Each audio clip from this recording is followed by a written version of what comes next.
trying to get myself situated. Yeah,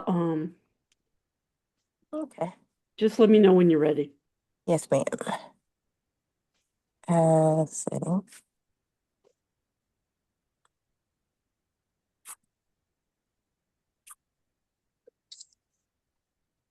Jane, can you stop the recording and start it again after we start? Thank you. Ready. Thank you very much. Okay. Tonight we're very happy to. Oh, you're sideways now. I know. What did I just do? Oh, well. How do I turn myself? I don't know what to do with this. Hmm. Okay. I'm a little stumped. Hold on one Maybe the sec. camera. Okay, let me stop the video. Maybe come back. Oh, okay. Perfect. Okay, perfect. Let's go. Okay. This is good. Okay. Okay, Jane. Tonight we're very happy to have Representative Ricks. And Representative Ricks, I'm sorry, I do not know how to pronounce your first name, and I didn't want to mess it up. So It's could you Naquita. Naquita. Thank you very much. Representative Naquita Ricks. She proudly serves as House District 40 in her third term at the state capitol. She fled Liberia's civil war and made history as the first African immigrant elected to the Colorado legislature. And she's also the first Liberian woman to serve in any state legislature in the United States. Representative Ricks received her undergraduate degree in accounting at MSU and her MBA from the University of Colorado in Denver. In the summer of 2023, Representative Ricks was selected to further her leadership education by attending the Harvard Kennedy School's Senior Executives in State and Local Government program. She's also the owner and operator of a small mortgage brokerage business and is the founder and president of the African Chamber of Commerce of Colorado. As a leading Black woman in business and politics, Representative Ricks works tirelessly to improve her community by helping build economic opportunities and by championing the rights of immigrants and refugees, which we'll hear much more about tonight. During her time as a member of the Colorado General Assembly, she has led the fight on groundbreaking legislation to address social equity, consumer protections, affordable housing, and much more. And these are all issues that the League is vitally concerned with.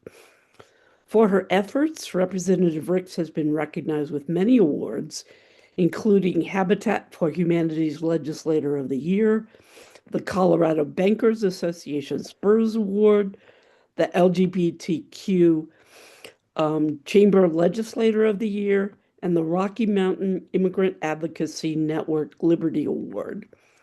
We're honored to have Representative Ricks with us tonight to discuss the important legislation being introduced in the General Assembly to provide more protections for our new neighbors and those of us supporting them.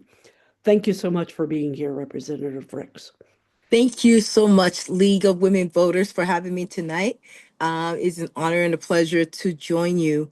As stated before, I do represent House District 40, which is in Southeast Aurora. My district basically spans from 225 in Hamden, going south to Bellevue. And from Bellevue, it goes all the way east to E470, and then roughly to Tower and Iliff area. There's over 90,000 constituents there, and I'm proudly serving now in my sixth year.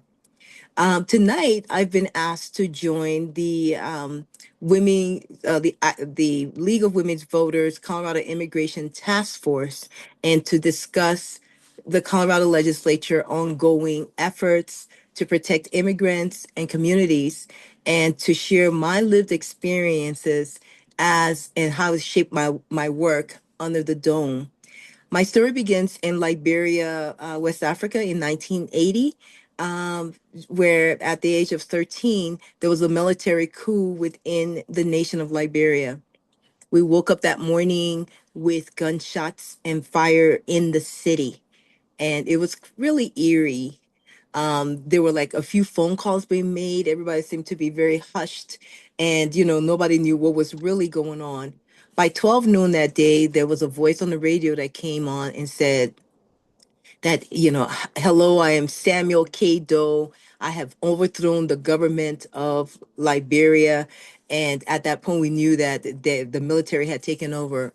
Now, what was very strange about this was that Liberia, since its founding in 1847, Liberia, which was Africa's, which is still today Africa's oldest republic, had never had any unrest. Been a very peaceful country for over 140 plus years at that time. And all of a sudden, here we are, and with the military taking over. So within that next hour or so, we got like a pickup truck that drove up to our driveway. We lived in like the suburb of the city. And three soldiers got out of their pickup truck, and they knocked loudly on the door. They barged into our home. They shooed out everybody out of it. And it came in asking for my mother and asking for her fiance, who was a minister of the government. Here, you guys call them secretaries, secretary of defense. We call them ministers. So my mother's fiance was the minister of agriculture in our country. And so they barged into my mom's room. They held her at gunpoint. They started asking her a litany of questions. Who was her parents? What was her name? All this stuff. Where was her fiance? So while two of them were interrogating her, one of them was roaming the house looking for my mom's fiance.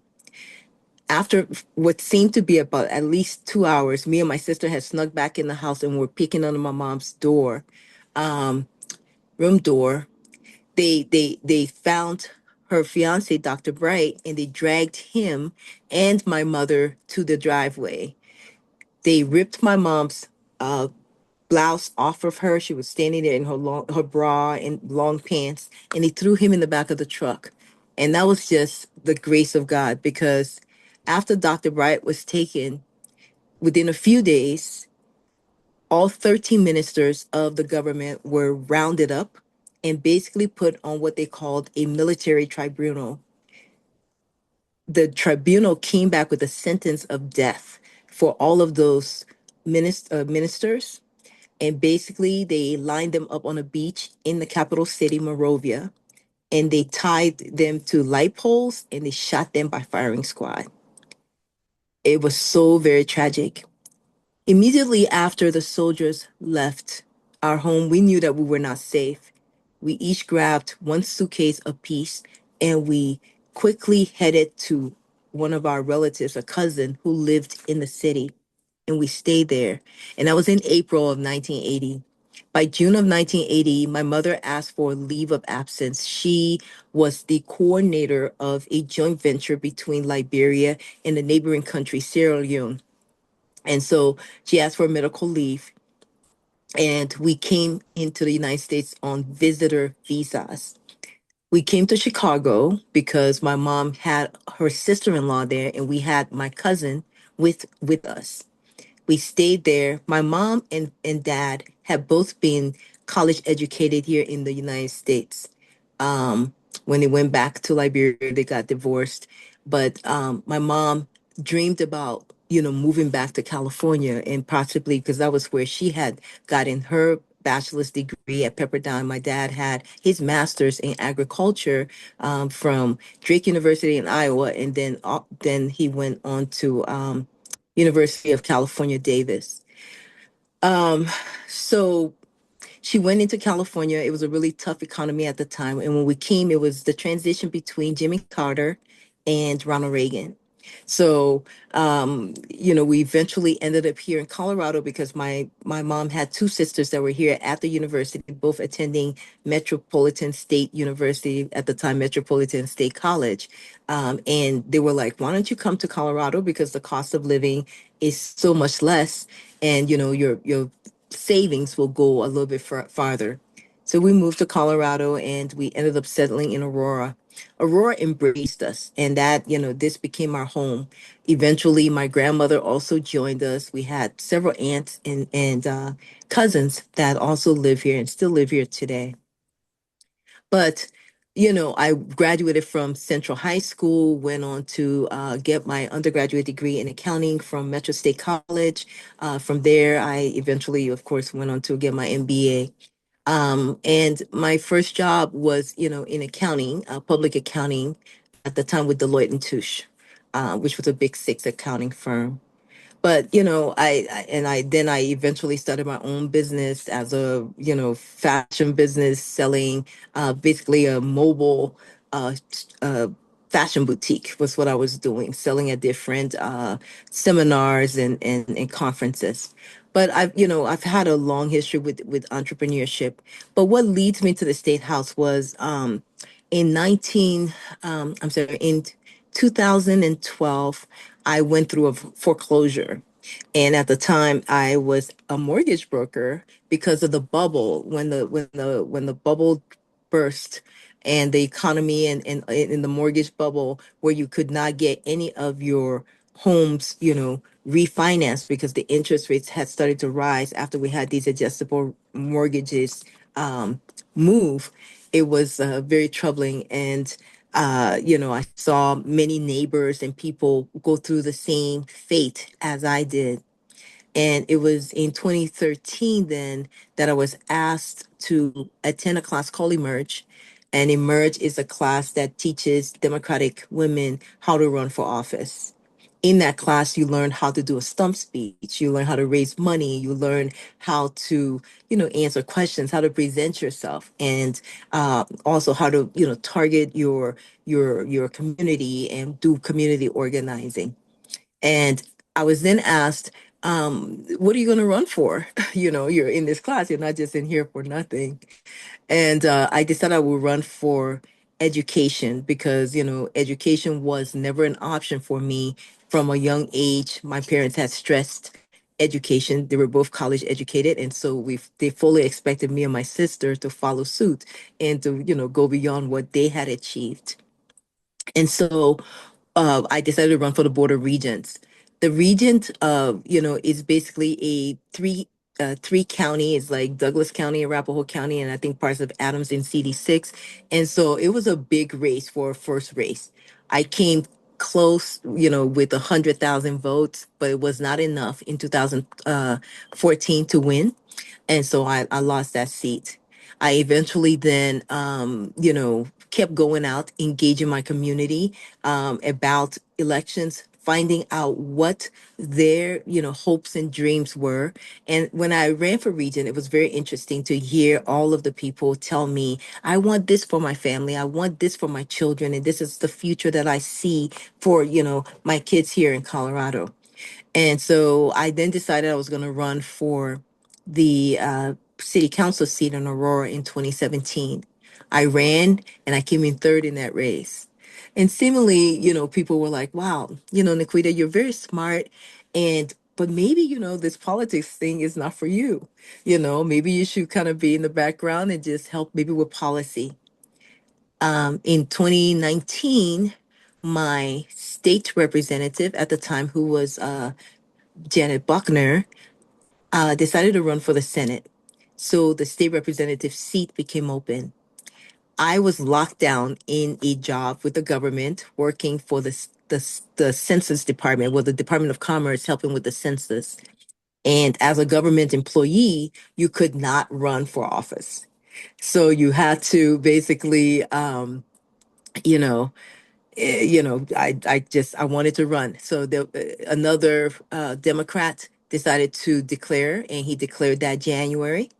And by December of that year, I was able to find the African Chamber of Commerce, which had been organized in 2014, got a big grant to help the state of Colorado with the 2020 census. And so with that, I was able to quit my job at the federal government, and I decided to declare.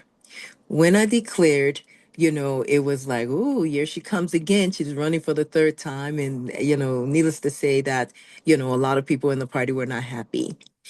And by March of that year, we went into COVID. COVID struck, and with the pandemic, it made it difficult, to even get funding.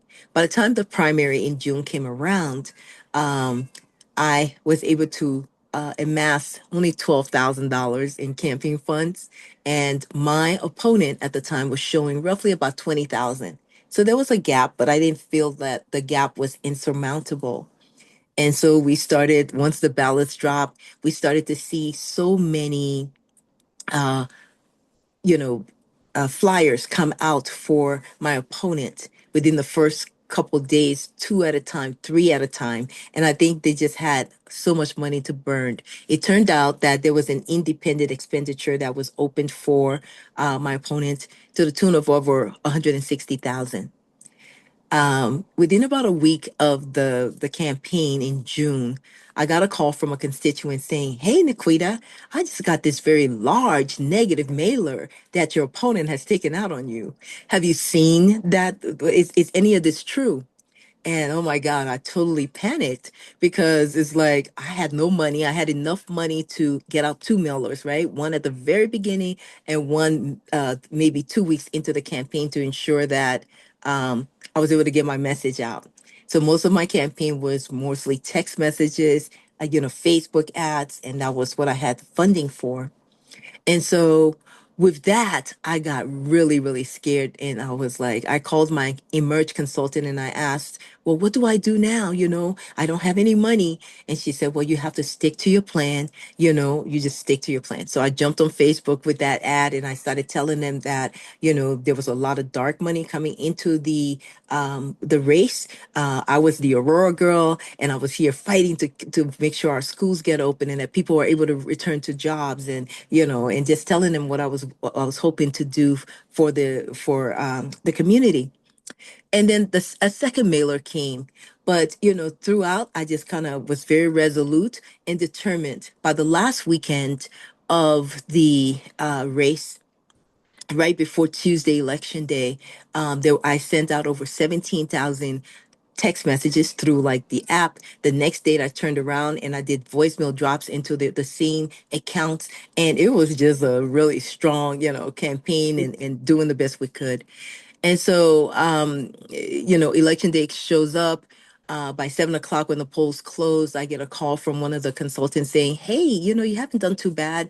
Your opponent is showing 51%. You're showing 49%. There was roughly like 100 and something votes between us." And by the end of the night, the numbers started to get closer in. We were both at 50-50, but my opponent was still ahead. The next day by noon, the first update from Arapahoe County showed that I had moved ahead by 70 votes or so, but it was still very close. By 2 p.m. that day, when I was finally going to lunch, I got a call saying, "Hey, they just updated again, and now you are 220 votes ahead." And it was at that point that it really, I guess, it dawned on me that, oh my God, I could win this race. And I started like crying and laughing at the same time. And it was just like, oh my God. And so by 4 o'clock, the numbers went up again to like 300 something votes. And I ultimately won the primary by 404 votes. So when they say that every vote counts, it's very important. And the work that the League of Women Voters do, registering voters and ensuring that people know what it is to civically engage, is so very important to our community and to our democracy, and to make sure that it continues to be fruitful. And so, I went on to face my an opponent within the general election, and I won. And I've been serving now for 6 years. And that brings me to today. In today, society, with where we are sitting and what we're looking at, it's important to note that uh, the bills and the work that we're doing there is so important, especially for our immigrant communities who don't have people that can speak for them. And we've been able to still carry some very significant bills. And I want to talk a little bit about the work that I have been doing. As we're witnessing aggressive federal action that create fear is destabilizing families and eroding the trust that we have in our government and institutions. Uh, Immigrants feel unsafe. And I get a lot of calls from my immigrant communities telling me how unsafe they're feeling, being called garbage, just basically dehumanizing human beings and making them feel small, that they're, unwanted, is so cruel. And, this is what most of these people are experiencing. Um, the moment demands more clarity from us. It demands that state leaders stand firm in protecting the civil liberties and the human dignity of our neighbors. And as a former refugee myself, I understand the firsthand the courage that it takes to, start all over. And I understand the fear of uncertainty. I understand the resilience it takes to survive all of these things. And my experience, I think, brings a unique perspective. And that was why I wanted to run and to be a part of the General Assembly, because I did not see anyone there that carried that lived experience and that could speak to it and to, articulate and the experience and to ensure that there was inclusivity in the policies that were being brought there. Um, I think what this experience has taught me is that some communities need their voices need to be amplified within the halls of power. And it's important to me that people come to experience the People's House. And that is why during International Women's Days, I always do for the last 8 years, we have brought people there to see their lawmakers at work.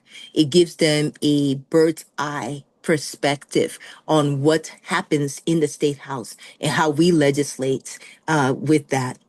So some of the bills that I'm working on this year around immigration, we've passed some significant pieces of immigration work. One of them was the Immigration Defense Fund bill, which was the first of its kind in the U.S., which allowed people who were going through the asylum process or the immigration deportation process to get access to legal representation.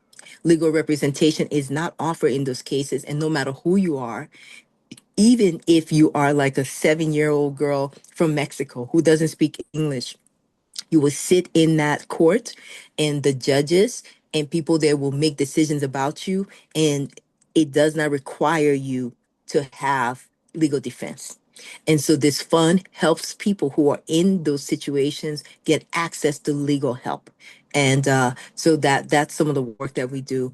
In addition to that, there was another significant piece of legislation passed in 2023 where we prohibited sheriff's departments and the police from collaborating with ICE. And I know there's a lot of executive orders that are trying to take that away right now. But those are some of the bills that we've passed, and among others, because there's several pieces of legislation that has been passed by many other members of the General Assembly. This year in particular, working on two significant pieces of legislation. One of them is around documentation. The bill is called Safety Not Status. This bill allows people who are studying to be in the nursing or in the medical field to get access to internships. Currently, most people will start like a nursing, it like, some type of a medical field. It could be maybe a radiologist or whatever that is, and they're not able to get the requisite internship within the hospital setting so that they can get the hours to complete their certifications. And so this bill says that you can do a background check using an ITIN number. And in some cases, like a hospital, they can use your fingerprint as a way of doing a background check so that you're not excluded from getting an internship. These are unpaid positions within the hospital setting, but what it does is it allows you to be able to continue your education. And the hope is that at some point, if immigration laws change, it enables that workforce to be ready and for people to be able to step into those jobs. Another piece of legislation we're bringing is around your documents. So in the like especially in the migrant workers situation, when these employers will take your passport, and they will take all of your immigration documents and they will hold them and confiscate them basically. So in making you basically an indentured servant, where they control you. You might also see that in places like massage parlors or even in the places that we go to go get our manicure and pedicures. People, come here and they're being sponsored by people and they take your documents. So this bill will make it illegal for people to take your documents for no more than 8 hours, only to do paperwork with and to ensure that people do have access to their identification and immigration documents, especially nowadays when people could be stopping you. ICE could stop you and say, hey, show us your papers. So that's a piece of legislation. There's also additional legislation that is being run that was heard this week within the judiciary committees, and so there's more coming out. So in closing, I just want to say, it's been my pleasure and honor to be serving my community. We just went through caucuses again, and I will be going for my fourth term in November by the grace of God. I ask for your support as I move through, and I was just elected. I don't have a primary opponent, praise God. And I will be, so I don't have to worry too much about the June election, but I do need your support and ask for your financial support and your time, your treasure. And I thank you again for inviting me tonight to speak with you. And I'll pause for questions. Thank you very much. I mean, your story is fascinating, and we're really lucky to have someone who has lived experience um, in our capital, working to protect immigrants. And I also love the story about every vote counts. And I'll also point out that so does resilience, which you showed in spades throughout your career. So thank you. Um, I'd like to talk a little bit more about um, the safety net status bill. Mhm. Um, can you talk about, I don't know if you keep up with this kind of detail, but where does that stand right now? Um, Sure. Oh, yeah, absolutely. So the bill has passed out of its first committee, and we are looking at the fiscal note because it's being sent to appropriations. And the appropriation that was on there was mostly because, when you go through, like, I think it was like, had to do with the university system. Mhm. There is no direct fiscal impact to the general fund in for the state. However, at the university level, I guess the background checks, there was a cost, and it was showing like some type of $100,000 fiscal impact. So since that time, we've been looking to see what could be done between the hospitals and the university. And so I think we're very close to sorting that out. Our hope is that we'll be getting in front of the appropriations committee and getting it out and getting it to the floor in the chambers, in the first chamber, and then, eventually voting it out and getting it into the Senate. That sounds great. Thank you. And I will note the League of Women Voters has taken a support position on that. Thank Bill. you. We have a question about, let me read you the exact question.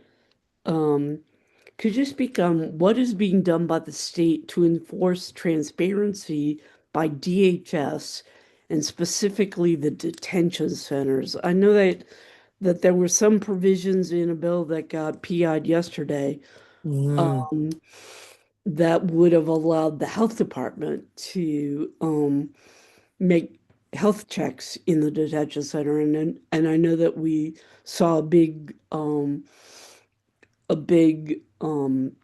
I guess epidemic of gastrointestinal illness this December. And that failed. Could you talk about that or um, why that failed? The bill went through the Judiciary Department, I'm sorry, committee, and I was not in the committee. I kind of heard about that it failed this today, and I was a little bit surprised. I'm not sure what it was that killed it. There is another bill that has a lot of provisions in it, and I hear that one actually made it out of committee, and so It's probably headed to appropriations at this point, and then we'll hear more about it more. And so I definitely would keep up. And if you guys want me to come in, or I can send in a report, to give you more of an update on how that is proceeding as it moves through the House. As far as the health checks, you would think that, Colorado Department of Health, Public Health or something should have access to going in there to inspect. And so that is something that I need to dig into as well and try to send you guys an answer. Maybe by your next meeting, I can have some more clarity around those questions. Yeah, I appreciate that. That would be great because I was just going through the GEO accountability report that got issued just a few weeks or maybe a month ago. Mm-hmm. And there are concerns about health issues there. Um, and it doesn't seem like the federal government is really taking control over health and safety issues in the detention centers, and we need somebody to. So I'd appreciate that. Thank you. We do, and I wanted to kind of lift up the efforts of Representative Crow and Representative Nagoose on the federal level. They also have been fighting to get access. I know that there have been a lot of barriers and obstacles where you have to have like at least a 7-day notice in order to walk into one of these facilities, which is unfair. I think these places are housed within our jurisdiction, and we should be able to walk in to see how Colorado people, Coloradans are being treated in those spaces. And so they have been fighting, to be able to walk in there and inspect. I know that in one instance, I had a Ghanaian national who had crossed the border through Mexico and had been in Colorado for 3 years, working at Walmart. She was doing biweekly checks with Homeland Security and ICE, and they eventually put an ankle monitor on her and then arrested her. While she was in incarceration within the ICE department, she ended up having to have gallbladder surgery. They refused to let her talk to her family members. And it wasn't until she got like a hospital employee or somebody to let her use their phone, she was able to inform her her family members. And this was a lady who had filed for asylum. So she was waiting on a pending case that was in court.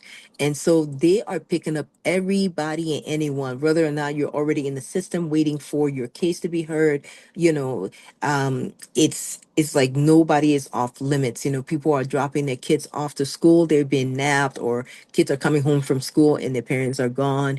I mean, we just have had such horror stories about how people have been treated. So, as we see the No Kings rally and all of these protests, we are very thankful for an active, constituency that's out there, protesting and crying out for justice. So, I just wanted to bring that up. Thank you. Yeah, I have another little soapbox to get on. These are not detention centers. These are prisons. Yes. These people have not been adjudicated as prisoners, and they have less protections than our prison population. And Mhm. just this afternoon, I looked up some figures, and the detention centers in the federal system have approximately 70,000 people, uh, inmates in these prisons, and the federal prison sentence under the Bureau of Prisons only has 158,000.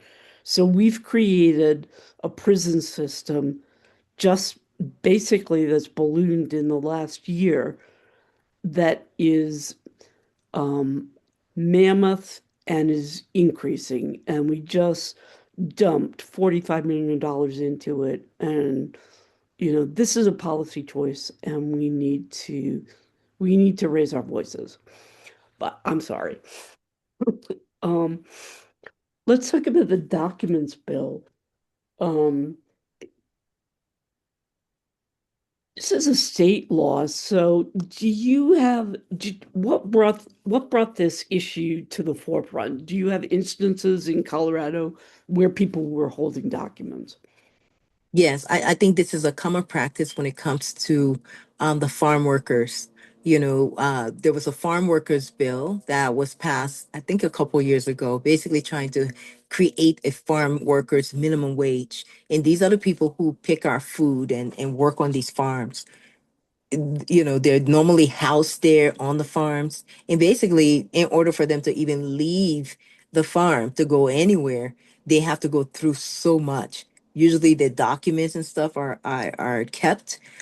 We know that also happens within, like I mentioned, the manicure and pedicure spas, where you go and it's like all these people, they've come. We don't know how they got here, but they're there and they're working in these spas, providing labor, to do the work for our feet and our manicures and pedicures. But this is a real issue, especially in a day when, ICE is now going to be demanding, show us your papers or show us your documents that you belong here. We saw many instances of that in, Minnesota, where people, Uber drivers, are sitting there waiting for their next ride, and the ICE agents are picking on them, saying, "Hey, step out of the car. Are you from here? Or you got an accent?" So, any of those things at this time makes for the necessity of having a bill that will ensure that people are able to get their documents returned to them in timely manners, and that they're not kept, against people's will. That's hugely important, because the potential for exploitation is really huge. If you retain the documents, they can't leave, they can't get another job if they're mistreated. Um, they're basically non-status people, um, and we certainly don't want that. And um, some of these people, it also blurs the line. Some of these people might be victims of human trafficking or something, Absolutely. and without recourse to their papers. So that's a really important issue. So thank you for following that. You briefly described the safety not status bill, and I heard a little bit about this over the summer. And one of the concerns was that parents were prevented from going into school systems to volunteer or to eat lunch with their children Mhm. because they couldn't pass a background check. Does this bill cover that? Yes, this bill will allow a background check to be done with an ITIN number. But if, for in instance, where they said these are like, a safety issue, somebody that's working with the patients, um, they can then do a fingerprint, which, it can be tracked. And then, that fingerprint allows them to pass a background check so that they'll have access to internships, unpaid internships, but nonetheless, internships. Yeah, that's really important. I think the reason for that was um, that also concerned sharing the information, didn't it? Wasn't there a danger with information being shared with federal authorities if you went through the other background checks? Well, the other background check will require a social security number, and for most of these people, they're undocumented, so they would not have a social security number. So, like if I was to go get a background check right now, I just recently did one. It's my social security number, my date of birth, etc. I did not have to do a fingerprint. But for those that don't have a social security number, and I-10, which is employer uh, tax identification number, is one form of, tracking, and then also the fingerprint is another, because it actually has biometrics, and they can look at that and track to see if you have anything against you as a person. So yeah, that is the issue there, that and the reason why these people were not able to get internships within hospitals or continue their education. Yeah. Peggy has a question. Yeah, I've been following the bill on the documents with the employers. And I wanted to first of all say that I thought the legislative declaration was beautiful, or whatever we call that. I just thought it explained everything so well. And what it made me wonder was, are there other areas besides employment where documents get held? And, would we think about doing legislation for those areas too? Hmm. That's an interesting perspective. I mean, that was the first area we were thinking of, people hold documents being held in situations of employment. Um, and, after this, we'll follow up and see. And if you have some ideas, please let us know. We're always open Yeah, to, well, of course, to of hearing. course, I think of law enforcement, and Hmm. so I don't know how much we can do with that. I was paying attention to the hearing in the Judiciary Committee last night um, on that bill that ended up being killed. And it seemed to me like the main reason that it failed, according to the legislators that were voting, well, and it was 6 hours on that bill. I wasn't watching the whole time, but anyway, person after person testified about what ICE was doing, and but yet the legislation was aimed at state law enforcement. And so a couple of the legislators on the committee said that they felt that this bill wasn't really going to help what people were feeling such fear about, and that is the ICE Hmm. behavior. And they didn't feel like this bill was actually addressing that because state law can't address ICE. So I think Hmm. that's why it failed. I think you're right. It's true. Even though we were passing that bill, if it had passed, the federal legislation always preempts the state.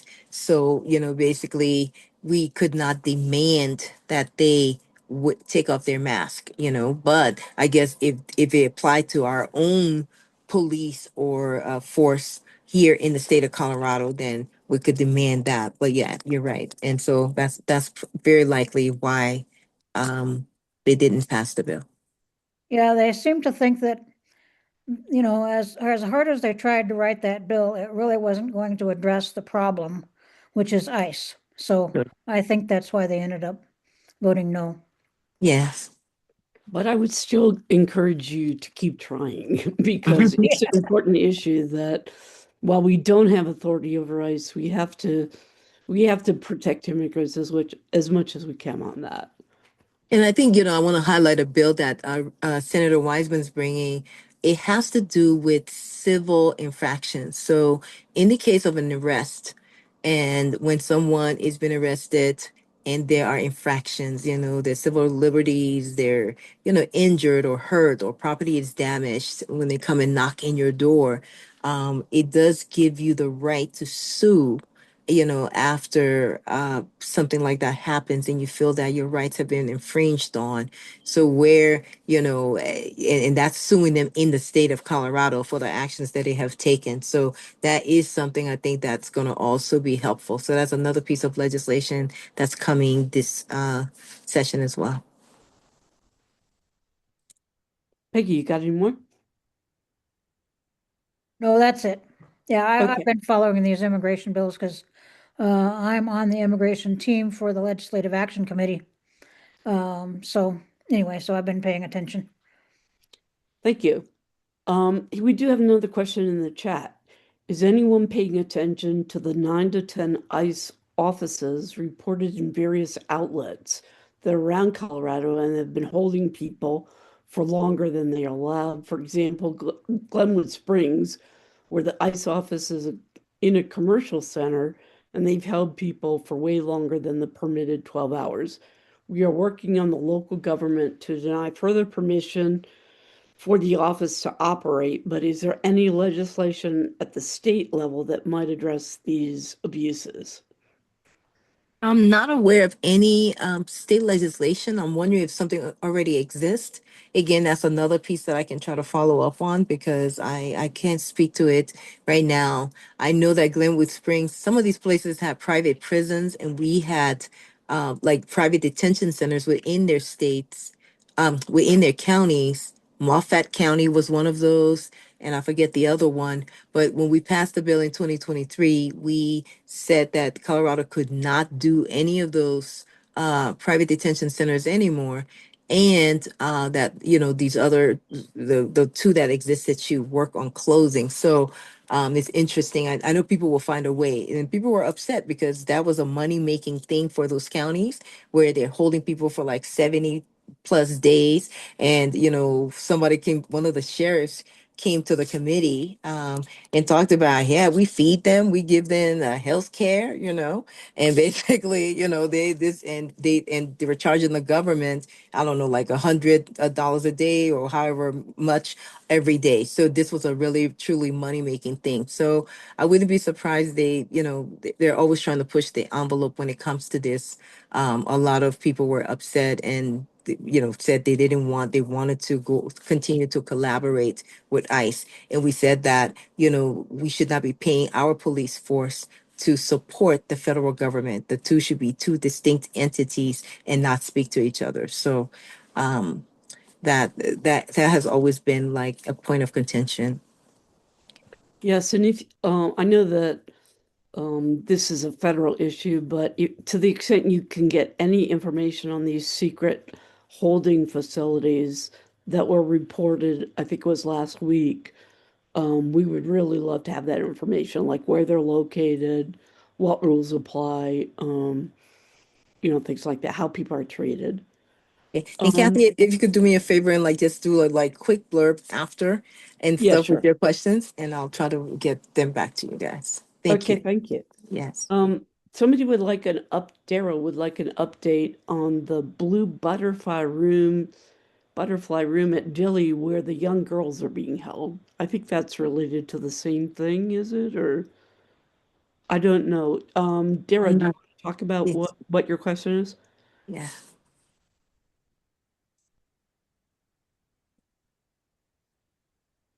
Dara, are you here? Hold on, let me see if she's here. Hello, sorry. Oh, okay.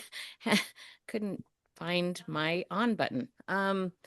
It's actually in Texas, so I don't know if there's going to be any updates, here that can be provided, but it was something that was reported by a few folks, including state representatives down in Texas, that I guess there's some room at the Dilly Center called the Blue Butterfly Room, and they were putting only young girls there and not allowing communications or any transparency, even for any kind of family members. So I've been trying to keep an eye on that, but I haven't seen updates in quite a while. So I'm hoping maybe that we might be able to get some information about them opening transparency at least so that we know that the girls are okay. Yeah, I'm so sorry, but this is my first time hearing of that, so I can't really weigh in on that, unfortunately. No Yeah, problem. transparency in the detention centers or prisons. I think we should start calling them prisons. But it's so easy to slip into detention centers. Is really difficult to get. Even when Representative Crow inspects the facility at Aurora, he's denied access to certain areas of the center, and um, there are specific limitations on which inmates he can even talk to. So, um, a lot of what we have is anecdotal data from people who are courageous enough to say what their friends and relatives are being, how they're being treated, people who've been released, um, and a few people who actually are in the centers and are willing to risk disclosing the treatment. So transparency is a big issue. And somebody's posted a, a thing of the list of the detention centers in Colorado. Okay. Um, uh, can representatives like Jordan and Goose go to the Geo Center and inspect the people? I believe it's my understanding. Go ahead, Representative Rex. Do you know the answer to that? Sure, yeah. So from the latest thing, I know they've been fighting. I know Representative Crow has attempted many times to go into the Geo Center and was blocked. My understanding is that they can go now, but there has to be like a 7 day notice. He cannot just show up and say, "Hey, I want to come and see, what's going on here." There has to be like a 7 day notice. This was the last conversation that I had with someone from his team about the status of that lawsuit that they brought against Geo. So that's how that works. And his office posts the reports from their trips inspecting Geo. And unfortunately, a lot of what they are able to obtain is self-reported information from the Geo company or ICE. So Mhm. transparency is huge. And just the fact that he has to give 7 days notice, that's a lot of cleanup time Mm, for a facility. I agree. I think concentration camp could also be fairly used to describe these facilities. And I agree, detention center is too polite. I'm sure you do too, Representative Ricks.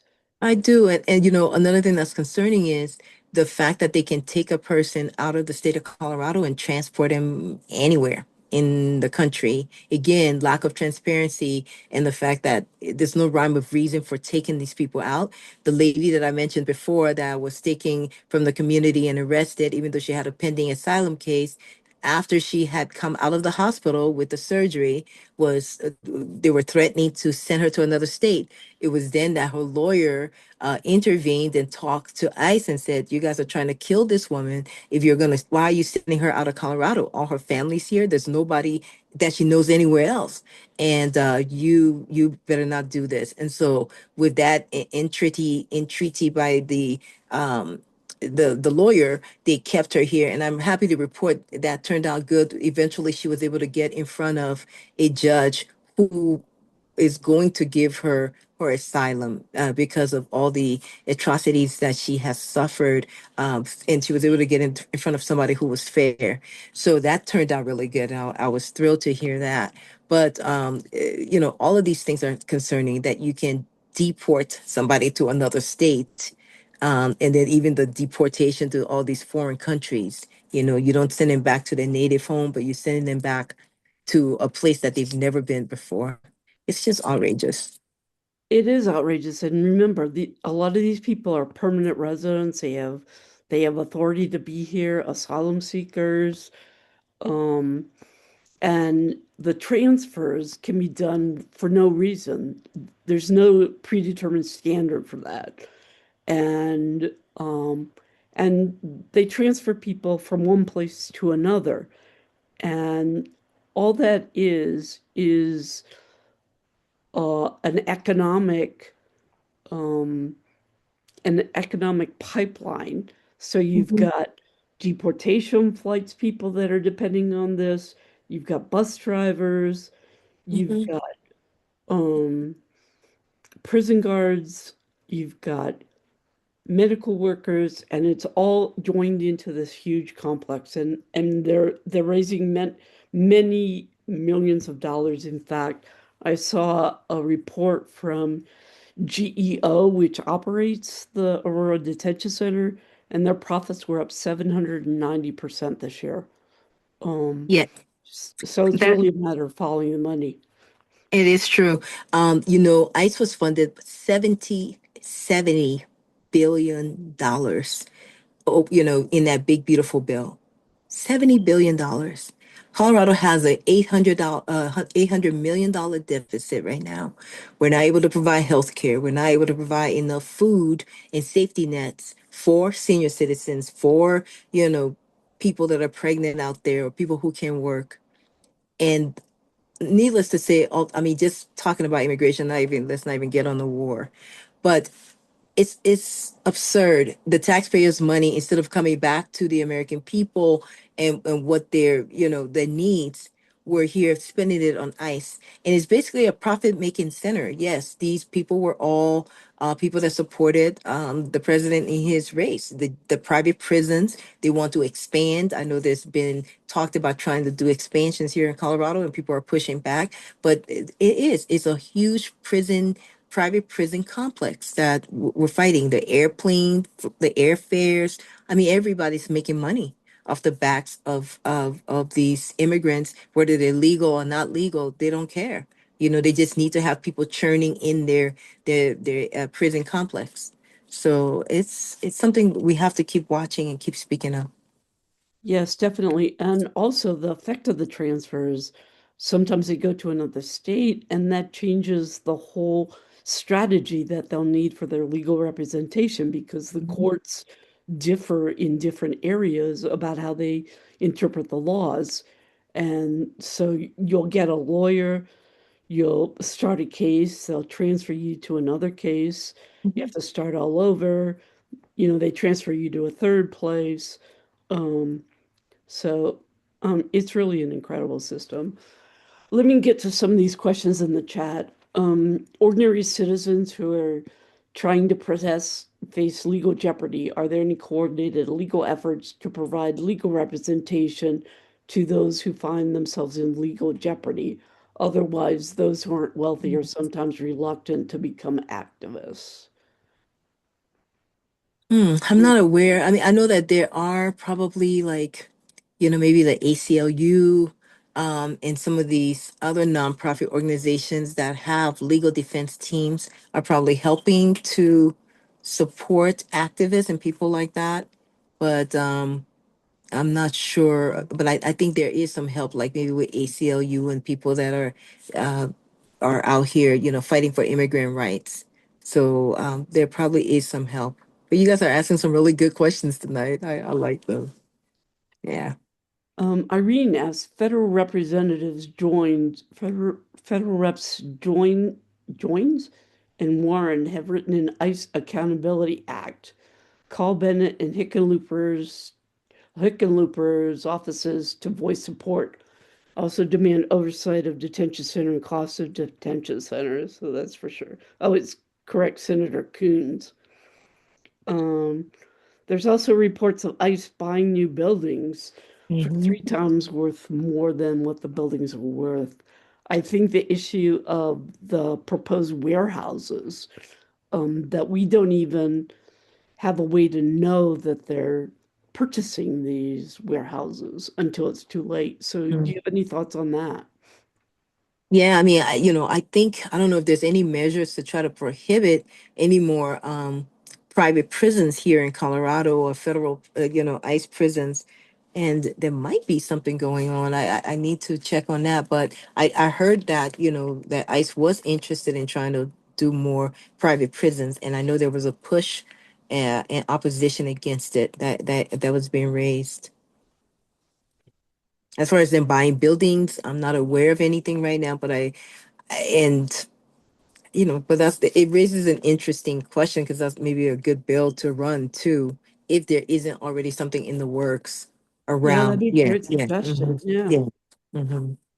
Um, any justification or reasoning given for the 7-day delay before being approved to inspect the centers?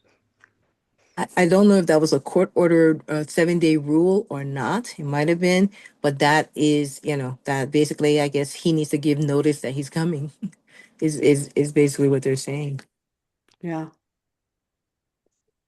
Any more questions? Anybody would like to join or ask another question in the chat? Representative Ricks, this has been a really interesting conversation. We would love to have you back. Oh, wait a minute. Bill numbers. I believe, um, I believe the Safety Not Status Act is Hmm. 261143, Yes. and the documents bill is 26-1276. And the league is supporting both, so thank you very much.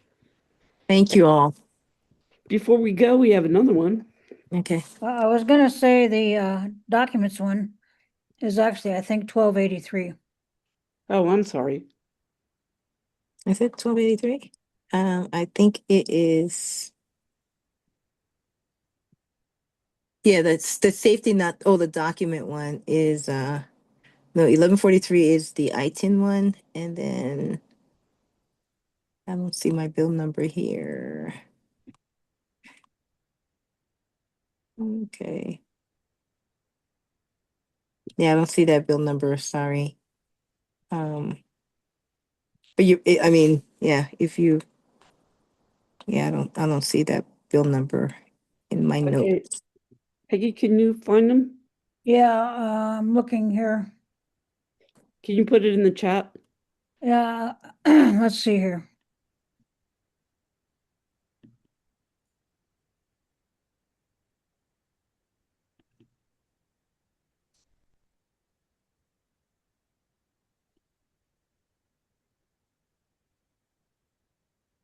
Well, while Peggy's looking, I really want to tell you. Oh, here's another one. Common Cause is having their Power to the People Legislative Day this coming Monday, in case anybody is interested. So apparently you're going to meet with them, Representative Ricks. So that's Yeah, is there, yeah, is there at the State House? I definitely will be meeting with them. yes, and thank you for meeting with the League of Women Voters. I think you've done that twice, just last week or in the last 2 weeks. And Mm-hmm. we certainly appreciate the contact, and we look forward to keeping our lines of communication open. So thank you very much. Thank you so much. It was a pleasure to be with you all, and thank you for the work that you're doing. Thank you for caring. Thank you for upholding our democracy. And it takes all of the efforts that we're doing here. So thank you again. And let me know if I can be of any help. And then I look forward to getting your questions, and I'll, definitely answer them so you can share it out next time when you guys meet. Okay, everybody, thanks for being here. And if you found this presentation worthwhile and would like to donate to the Colorado League of Women Voters, please go to the site listed on the screen. So thank you, everybody. And next month, we'll be having the authors of the GEO Accountability Report with us on April 15th, 14th, sorry, 14th. So please look for the registration for that. So thank you, everyone. Good night, everyone. Good night. Thank you.